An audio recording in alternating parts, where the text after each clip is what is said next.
მხარე, ხო, აპარატურა და თავარი სამედიცინო პერსონალი. კი ბატონო, ვახტანგ კალოიანთან გადავალ ამ კითხვით საველე ჰოსპიტალებთან დაკავშირებით. ბატონო ვახტანგ, გესმით იმედია ჩემი ხმა, მადლობა მონაწილეობისთვის. თქვენი ახალი რეგალიაც უნდა ვთქვა, თქვენ ხართ ბათუმში მაჟორიტარობის კანდიდატი ევროპული საქართველოდან, ხო? და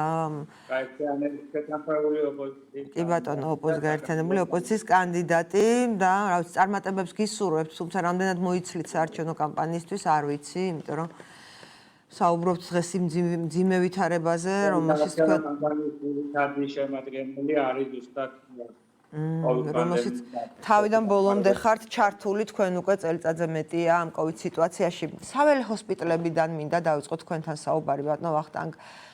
ჩვენ ხედავთ საწოლებს, რომლებიც გაშლილია, ჩვენ გვეუბნებიან, რომ არის ჟანგბადის საშუალება იქ, რაღაცები არის, მოკლედ და ავადმყოფებს იქ უმკურნალებენ. თქვენი აზრით, აი რაც თქვენ ნახეთ, რაცაც გაეცანით, გვიშველის რამეს ეს საველე ჰოსპიტალები და განმუხტავს რამენაირად ვითარებას და დაწოლას ჰოსპიტალურ სექტორზე? რა თქმა უნდა, მასიური შემოდინებისას ჰოსპიტალში განმუხტავს ვითარებას. ინფრასტრუქტურულად შეიძლება ითქვას, რომ ოპტიმალური არ არის, რაც გვაქვს, თუმცა გადაუდებელ ვითარებაში ის პრობლემური იქნება, მაგალითად, რამდენიმე ტექნიკური დეტალი, რაც გულში მოვიდა, ეს არის მაგალითად ჟანგბადის წარმატების ქარხანა, რომელსაც იმედია დაამატებს ჯანდაცვის სამინისტრო, რადგან ის წარმატება ხუთა საწოლზე არანაირად საკმარისი არ იქნება აქტიური მოხმარების შემთხვევაში. იმედია, რომ ის რასაც ვხედავთ, ჯერ მხოლოდ ნახევრად ფაბრიკატია. ყველაზე მნიშვნელოვანი მან მიმაჩნია მაინც პერსონალის პრობლემა და კლინიკური რეგულაციების პრობლემა, რათა ცალსახად იყოს განსაზღვრული პაციენტის ნაკადები, მან მოხვედრის ჩვენება, აქედან კრიტიკულ სიტუაციაში კლინიკაში გადაყვანის ჩვენება, სახლში გაწერის ჩვენება და ამას უკვე უნდა ვარჯიშობდნენ რეალურად, რეალობასთან მიახლოებულ ვითარებაში ის კოლეგები, რომლებიც მანდ იქნებიან დაკავებული, რადგან მას ჩვენ გამოვიყენებთ მასიური საჭიროების შემთხვევაში, ამიტომ ამას აქვს მისი სპეციფიკა, ჩვენ სამწუხაროდ გვაქვს გამოცდილება საველე ჰოსპიტალების ფუნქციონირების, სხვადასხვა საომარი მოქმედების, რუსეთის სხვადასხვა ინტერვენციის დროს. შესაბამისად ეს გამოცდილება ინსტიტუციონალურადაც არსებობს და ამის გამოყენება ჯანდაცვის სამინისტროს რა თქმა უნდა შეუძლია. ერთი რაც თვალში გვხვდება, მე არ ვიცი ვენტილაციის სისტემა იქ როგორ არის მოწყობილი, მაგრამ აი ეს საწოლები ასე ჩამწკრივებული და მათ შორის არანაირი ბარიერი, არანაირი შირმა, მაგალითად ჩვენ ვიცით, რომ ეს ვირუსის ცირკულაცია ზოგადად არ ვიცი, ხმე დილეტანტი ვარ, მაგრამ მეც კი ვისწავლე, რომ არ არის კარგი და ჯობს რომ რაღაც კონცენტრაცია არ მოხდეს და არ დაემატოს ეს ყველაფერი ერთმანეთს და ადამიანი, რომელიც შეიძლება არც ისე ცუდად არის, კიდევ უფრო არ დამძიმდეს, ხო? აი ეს ფორმა, როგორც არის ჩამწკრივებული ეს საწოლები ყოველგვარი ტიხრების გარეშე, აი ამით რო დავიწყოთ, რამდენად სწორია? ეხლა რაც შეეხება ტიხრებს, ეს ტიხრები რეალურად ვერ აჩერებს ინფექციის გავრცელებას. მან კიდევ ერთხელ ეს არის მხოლოდ კრიტიკულ ვითარებაში, ასე ვთქვათ, მოსახვედრი ცენტრი, მაშინ როცა არცად არანაირი საშუალება არ არის და მან მაგითო არის მნიშვნელოვანი რეგულაციები, ანუ ჩვენ ზუსტად უნდა ვიცოდეთ, ეს არის ცხელების ცენტრი თუ ეს არის COVID დადასტურებულთა მიმღების ცენტრი, რათა როგორც ჰოსპიტალებში თავის დროზე დაუშვით შეცდომა, იგივე არ გავიმეოროთ, არავრიოთ, ესე ვთქვათ, ინფიცირებული და საეჭვო ნაკადი, სადაც ძალიან დიდი იქნება არაინფიცირებული ადამიანების ჯგუფიც. ამიტომ არის მნიშვნელოვანი კლინიკური რეგულაცია ინფრასტრუქტურულად. რა თქმა უნდა, ეს არ უნდა მოხდნენ ადამიანები, ვისაც კრიტიკულად ესაჭიროება ჟანგბადი, ხო, ალბათ. და დროული დახმარება ჭირდება, რომ არ დამძიმდეს. ამას გულისხმობთ? სწორად გავიგე? ეს არ არის მთლად ნათელი, თქვათ, იმ ოფიციალური კომუნიკაციიდან, რაც ჩვენ გვაქვს, ეს არის ჟანგბად დამოკიდებული პაციენტების მისაღები ადგილი, ეს არის ცხელების ცენტრი, როგორადაც იყენებდა მსოფლიოს დიდი ნაწილი თავის დროზე COVID ცენტრებს. ამის დეფინირება მნიშვნელოვანია და შესაბამისად ჩვენებები ვინ უნდა მოხვდეს ამ ჰოსპიტალში, დიდად განსაზღვრავთ იმ ინფრასტრუქტურულ საჭიროებებს. თუ ეს არის ცხელების, ხმა გვესმის ბატონო ვახტანგ იმედია გამოსახულებას დაგვიბრუნდება. თუ ეს არის ხელების ცენტრი, მას სხვა რეგულაციები ჭირდება მართვა და სხვა ინფრასტრუქტურა, თუ ეს არის ჟანგბად დამოკიდებული COVID დადასტურებული პაციენტების ცენტრი, იქ რა თქმა უნდა სხვა რეგულაციამ უნდა იმოქმედოს. ანუ არ ვიცით ეს ჯერ, ანუ არ ვიცით რა მოლოდინები უნდა გქონდეს ამ ცენტრების მიმართ. მე სიმართლე გითხრათ დეტალურად ასე არ მომისმენია. საჯარო კომუნიკაციაში ეს ჩვენ არ მოგვისმენია. სავარაუდოდ ეს იქნება დადასტურებული პაციენტების თავშეყრის ადგილი და არა ვთქვათ წინასწარი ტრიაჟის ადგილი, თუმცა კიდევ ხო ეს არის ვარაუდები, რაც დასკვნად შეიძლება გამოვიტანოთ ჩვენ ყოველთვის სამედიცინო საზოგადოების ძალიან დიდმა ნაწილმა დეტალური დოკუმენტი, დეტალური ჩვენება, დეტალური უჩვენება, ნაკადების მართვა, თერაპიის სტრატეგია, ჯერჯერობით ჩვენ ხელმისაწვდომი არ არის, ეს უნდა იყოს ჯანდაცვის სამინისტროს საიტზე, სადაც იქნება ეს რეგულირება. ჩვენს ნებისმიერ ექიმს შეიძლება მანდ მოუწიოს მუშაობა, ამიტომ ეს უნდა იყოს ცნობილი და ექიმები უკვე ამაში უნდა ემზადებოდნენ. ამას ვხედავ მთავარ პრობლემად. ინფრასტრუქტურულად სამწუხაროდ შეგვიძლია ვთქვათ, რომ ეს არის ის, რაც გვაქვს, ეს არის ის, რაც ჩვენ ქვეყანას შეუძლია ამ ეტაპზე. ამიტომ ვთქვათ, მე არ მაქვს მოლოდინი, რომ ჩვენ შევძლებთ სადმე გერმანული ტიპის ვთქვათ საველე ჰოსპიტალის გახსნას, იმიტომ რომ ამის შესაძლებლობა ჩვენ არ გვაქვს, მაგრამ ის რა შესაძლებლობაც გვაქვს, ისიც კი შეიძლება ოპტიმალურად გამოვიყენოთ, მაგრამ ერთი რამე არის გათვალისწინებელი.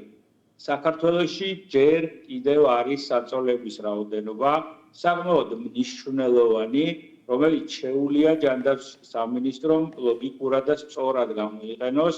ნაცვლად სეგმენტაციისა 50 საწოლიან და 15 საწოლიან განყოფილებებად პაციენტების კონცენტრაცია ამას ვამბობთ 2 წელია პაციენტების კონცენტრაცია მოახდინოს დიდ სამედიცინო დაწესებულებებში ეს მნიშვნელოვნად გამოანთავისუფლებს ადამიანურ რესურსს, ტექნიკურ რესურსს, პორნალობის ხარისხზეც ამას გავლენა ექნება. რატო არ აკეთებს ამას ბატონო ვახტანგ, თქვენი აზრით ეს ესეთი რთული მისახვედრია? იმდენ რამეს არ აკეთებს, ჩემი აზრით, ჯანდაცვის სამინისტრო რთული საქმეა, ამას რატომ არ აკეთებს ამ ეტაპზე? თუ დღეს რაღაცა გამართლების მცდელობასავით იყო ჯანდაცვის მინისტრიდან, რომ ეს კერძო კლინიკები მუდმივი განტევების ვაცი მისთვის კერძო კლინიკები არიან წინააღმდეგი ამ დროს 90% მეტი თუ არა ჰოსპიტალების, რომელიც ჩართულია COVID-ის მართვაში, კერძო კლინიკებზე მოდის და ყველა კერძო კლინიკა მზად არის მათთან სათანადოდ. მე მგონია, რომ ისევ ორგანიზების დეფიციტია, ისევ მართვის დეფიციტია და ამიტომაც გვაქვს ეს ვთქვათ არეულობა და რეალურად ამიტომაც უპასუხისმგებლო არაპროფესიონალიზმის გამო დაწყებული ვაქცინაციიდან დამთავრებული კლინიკური სექტორის მართვით გვაქვს ის შედეგები, რასაც სამწუხაროდ ველოდებოდით აგვისტოში მის მეორე ნახევარში. და ბოლოს მინდა გკითხოთ რეგულაციები, რომლებიც არის შემოღებული, ეს არის ტრანსპორტის გაჩერება, ხალხმრავალი შეკრებების აკრძალვა და ეს არის ნიღბის სავალდებულო ტარება უკვე რომელიც გუშინდლიდან შემოვიდა ეს რეგულაცია ძალაში, ანუ ყველასათვის ერთი კაცი იქნები თუ 5 კაცი აღარ აქვს მნიშვნელობა. როგორ ფიქრობთ, ეს მოგცემს რამენაირ ეფექტს და კლებას გამოიწვევს ინფიცირებულთა რაოდენობის? მე მაგალითად ამ შაბათ-კვირას ვიყავი აჭარაში, სადაც საერთოდ არ ცნობენ არც ნიღაბს, არანაირ რეგულაციებს. არანაირ არ ვიცი მე არ მინახავს ძალიან ცოტა ადამიანს უკეთია იქ ნიღაბი მათ შორის დახურულ სივრცეშიც ანუ არ ვიცი რისი იმედი შეიძლება გქონდეს ჩვენ რამ შეიძლება გამოიწვიოს კლება ინფიცირებულთა რაოდენობის მანამ სანამ შეიქმნება რაღაცა ტიპის იმუნური ფენა და ამას ჭირდება მინიმუმ ოქტომბრის ბოლომდე პერიოდი რომ აქ 20-30% მაინც იყოს მოსახლეობის აცრილი რის შემდეგაც შეიძლება მრუდი ქვევით წამოვიდეს მანამდე გააჩერებს ეს რეგულაციები ხა ტრანსპორტის გაჩერება გააჩერებს კოვიდს და საერთოდ რა შუაში იყო ტრანსპორტის გაჩერება ეს ვერა და ვერ გავიგე წელიწადნახევარია თავრობა განსაკუთრებით ახალი პრემიერი, რომელსაც ნამდვილად უფასებ Pfizer-ის ვაქცინის ორგანიზებულ შემოტანას ცალსახად რეგულაციებს ეთყობა როგორც აი სახლში მარტო დატოვებული ბავშვი ასანს აბსოლუტურად გაუგებარი და არალოგიკური მაისის გადაწყვეტილებები რეალურად კიდევ უფრო მძიმედ დავაბრუნეთ ჩვენ აგვისტოში, ოღონდ ამაში გადავიხადეთ 600 ჩვენი თანამოქალაქის სიცოცხლით. გაუგებარია ლოგიკას ვერ მიყრება რეგულაცია.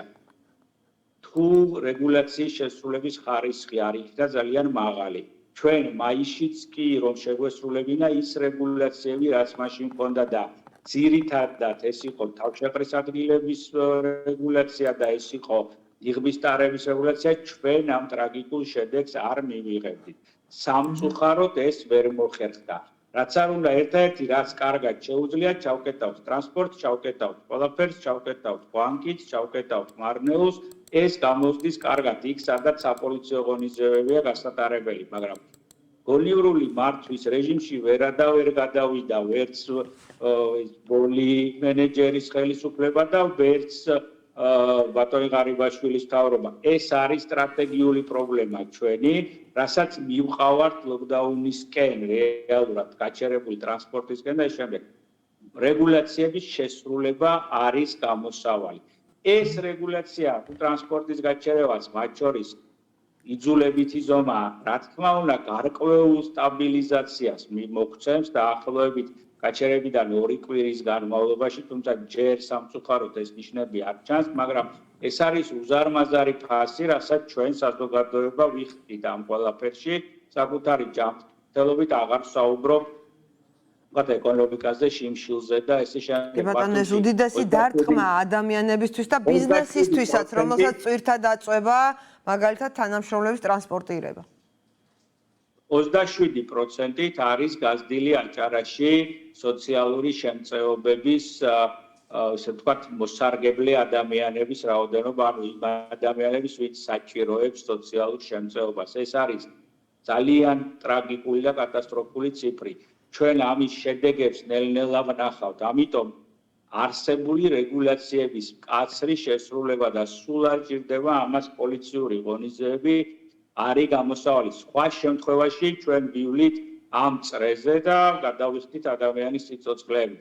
ვაქცინაცია ჩვენ დაგვეწევა, რაც მალე ავისრებით, მით მალე ამოვისუნთქავთ, მაგრამ მანამდე მარტივად სული უნდა მივიტანოთ, რეალურად ისე დღეში ვართ.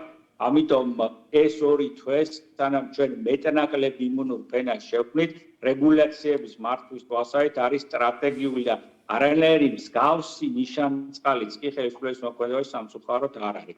ჩვენ გვჭირდება მასიური ტესტირება, ჩვენ გვჭირდება 5 დღე გვჭირდება გამოვლენიდან დიაგნოსტიკამდე, რაც აბსოლუტურად ეწინააღმდეგება ეპიდემიოლოგიურ კანონებს, ლაბორატორიული ინფრასტრუქტურა, როგორც იქნა მივიდა ჩამურ 50,000 ტესტზე, მაგრამ 6,000 გამოვლენის შემთხვევაში და 10%-ზე მეტი დადებითობის მაჩვენებლის შემთხვევაში 50,000 ტესტი არაფერი აღარ არის.